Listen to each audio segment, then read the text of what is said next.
প্রবাসীরা শিক্ষার্থীদের আন্দোলনের সঙ্গে একাত্মতা করে সরকারের বিরুদ্ধে নানান অনিয়ম আর দুর্নীতির অভিযোগ এনে সরব হয়ে ওঠেন। এর প্রভাব পড়ে রেমিটেন্সে। শেখ হাসিনা সরকারের প্রতি অনাস্থা প্রকাশ করে হুন্ডিতে রেমিটেন্স পাঠানোর ঘোষণা দেন প্রবাসী বাংলাদেশিরা। এর ফলে টানা ৩ মাস ২ বিলিয়নের বেশি আসা রেমিটেন্স জুলাই মাসে হঠাৎ $2 বিলিয়ন নিচে চলে আসে।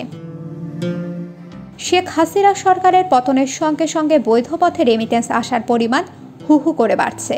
চলতি আগস্টের প্রথম দিকে রেমিটেন্স আসা থমকে গেলেও পরে তা বেড়েছে বহুগুণে। বাংলাদেশ ব্যাংকের হালনাগাদ তথ্য বলছে, আগস্টের প্রথম 10 দিনে দেশে বৈধ পথে $48,27,70,000 রেমিটেন্স এসেছে। এর মধ্যে শুধু 4 থেকে 10 আগস্ট পর্যন্ত এসেছে $38,71,20,000। উল্লেখ্য, জুলাই মাসে হঠাৎ ঊর্ধ্বমুখী রেমিটেন্সে নিম্নমুখী প্রবণতা দেখা যায়। তবে শেখ হাসিনা সরকারের পতনের পর নতুন অন্তর্বর্তীকালীন সরকারে আস্থা বাড়ছে প্রবাসীদের।